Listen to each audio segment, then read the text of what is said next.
সুপ্রভাত বন্ধুরা। আমি দেখো বৃহস্পতিবার সকালে আরও একটা নতুন ভিডিও নিয়ে তোমাদের সামনে চলে এলাম। আর বৃহস্পতিবার মানেই নিরামিষ। দেখো তো নিরামিষ মানে ডাল হচ্ছে, ফোড়ন দিয়ে দিলাম ডালটাতে। আর ডালটা ফোড়ন দিয়ে এখন আর কি এটা রেডি করে নেব। তো তোমরা কেমন আছো? নিশ্চয়ই ভালো আছো, আর আমরাও সবাই ভালোই আছি।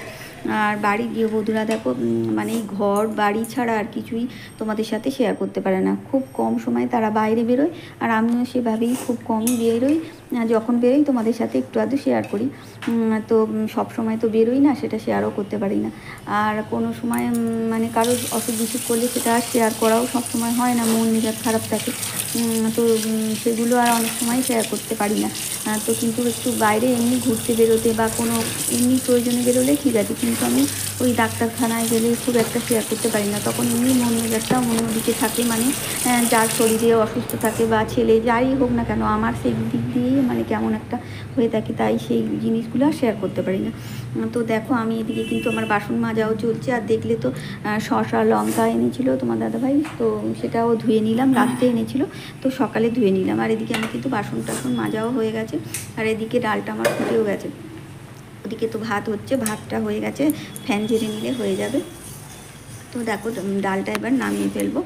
আর এদিকে কিন্তু সকালবেলা আমি মানে রুটি তরকারি করে দিয়েছিলাম তো দাদাভাইকে, মানে নিরামিষ একটা চিচিঙে আলু দিয়ে টমেটো দিয়ে তরকারি করেছিলাম। আর এইটা হচ্ছে কাঁকরোল আর পটল ভাজা, তো সেই তরকারি রয়েছে। আর ডাল আর আলু সিদ্ধ, এই হচ্ছে আজকে আমাদের খাবার মেনু আর কি। আর এখানে দেখো কড়াইতে আমি 2 ফোঁটা তেল দিয়ে দিয়েছি, যেহেতু বৃহস্পতিবার আর কি। কাঠখোলা মানে যেটা আমাদের এখানে বলে কাঠখোলায় আর কি ভাজতে নেই, মানে শুকনো কড়াতে আর কি এভাবে কোনো কিছু আর কি ভাজতে নেই। তো এইটা হচ্ছে মুগ কড়াই, তো পোকা হয়ে যাচ্ছে। আর এখন তো বৃষ্টির ওয়েদার, সব দিন মানে রোদ বেরোচ্ছে তখন, কিন্তু মানে ছাদের ঘর তো বোঝা যায় না, কখনো ঝিমঝিম করে বৃষ্টি পড়ে যাচ্ছে। তো কড়াইগুলো সেই ভয়ে আর কি ছাদে দিতেও পারছি না, আর সেই কারণে আর পোকাও লেগে গেছে দেখছি। তো আজকে আমি ভাবলাম যে কড়াইগুলোকে একটু চমকে রাখি। এটাকে আমরা আমাদের এখানে চমকে রাখা বলে আর কি। হালকা মানে শুকনো খোলায় আর কি নেড়ে ভাজা ভাজা একটা গন্ধ বেরোবে, ততক্ষণ ধরে কিন্তু এটা নাড়তে হবে। তো আমিও সেভাবেই আজকে আর কি সেটা করে নিচ্ছি। আর পোকাগুলো 2-1টা লেগেছিলো, ওগুলো মানে মরে যাবে। আর এটা ভাজা ভাজা হয়ে থাকবে। আর যখন সিদ্ধ বা যাই করি না কেন, তখন আর এক্সট্রা করে আমাকে আর কি হালকা করে ভেজে নিতে হবে না। তো সেটাই করছি, একদম হালকা আঁচে কিন্তু এটা করতে হবে। আর যতক্ষণ না ভাজার একটা গন্ধ বেরোবে, আলাদা সেন্ট, ততক্ষণ ধরে এটা কিন্তু নাড়তে হবে। আর এভাবে নাড়তে নাড়তে কিন্তু আমি অনেক কাজ করে ফেলছি, ধরো বাসন টাসন মাজা আর মানে অন্যান্য যে সমস্ত কাজ। আর দেখো এদিকে মানে সময় হয়ে গেছে, তো সেই জন্য বাবুর মানে ভাত রেডি করে দিলাম, আলু সিদ্ধ, কাঁকরোল ভাজা, পটল ভাজা আর বিউলি মটর ডাল। আজকে এটাই হয়েছে আমাদের আজকে মেনু। তো সমস্ত কাজও চলছে, আর এই কাজটাও আমি করে নিচ্ছি।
এদিকে দেখো আমি বাসনটাও গুছিয়ে নিচ্ছি, বাবুকে খেতে দিয়ে বাসনটা গুছিয়ে নিলাম। আর সমস্ত কাজ রেডি করে নিলে একটু তারপর বসলে না বেশ ভালো লাগে।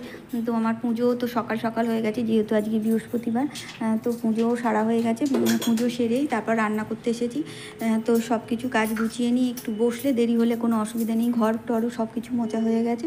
এবার হালকা মানে জামা কাপড় ছাদে আছে, সেগুলো নিয়ে আসলে হয়ে যাবে। এই সমস্ত হালকা কাজগুলো পরে করে নিলে কোনো অসুবিধা হয় না, কিন্তু যত সমস্ত কাজ আমি এনে একবারে সকাল দিকেই বেশি করে করে নিতে চাই। করে নিলে বেশ বসে থাকলেও না বেশ বসে তৃপ্তি পাই। আর তা না হলে আর কি সমস্ত কাজ ফেলে রেখে একটু বসলে বা এ হলে মনে হয় যে কতক্ষণ সেই কাজটা সেরে নেব। সেই কারণে এইভাবে সমস্ত কাজ গুছিয়ে নিয়ে রেখে দিয়ে তারপর একটু এরপর তো আমি বাবু চলে গেলে টিফিনটাও খাবো, তো তখন একটু বসবো, মোবাইল দেখবো বা টিভি দেখি, যাই করি না কেন তখন বেশ ভালো লাগে, স্বস্তিও লাগে। তো দেখো এভাবেই আমি প্রতিদিন সমস্ত কাজ গুছিয়ে নিই। আর এটা মানে কড়াইটা তো এখন আর তুলবো না, সেই মানে বিকালের দিকে গরম কড়াই, আবার এটা ঠান্ডা না হলে যদি তুলে রাখি তো পোকা লেগে যাবে।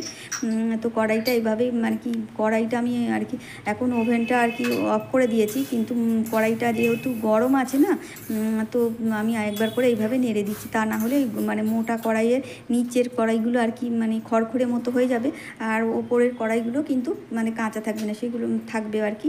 সে কারণে এইভাবে নাড়াচাড়া করে দিলে যতক্ষণে কড়াইটা একটু বেশি গরম আছে সেই জন্য নাড়াচাড়া করে দিচ্ছি।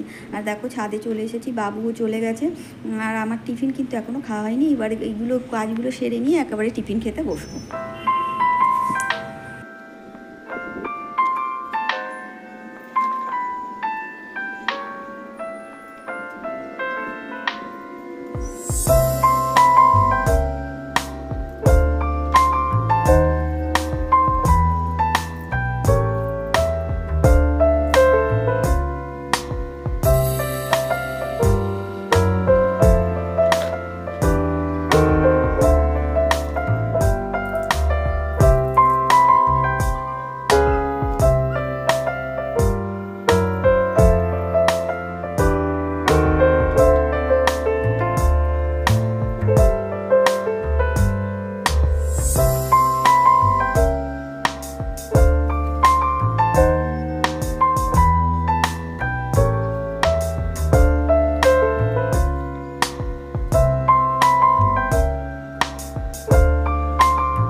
আর এদিকে দেখো আমি জামা কাপড়গুলো মেলে দিচ্ছি আর কিন্তু ক্লিপ দিয়ে দিচ্ছি, কারণ হাওয়া চালাচ্ছে, এই হাওয়াতে না মানে একটা মেলতে গিয়ে আর একটা পাশে মেললে, আর যতক্ষণ না আমি আর কি ক্লিপটা লাগিয়ে দিই আর ততক্ষণে কতবার এরকম হয়েছে আর কি পড়ে যায়।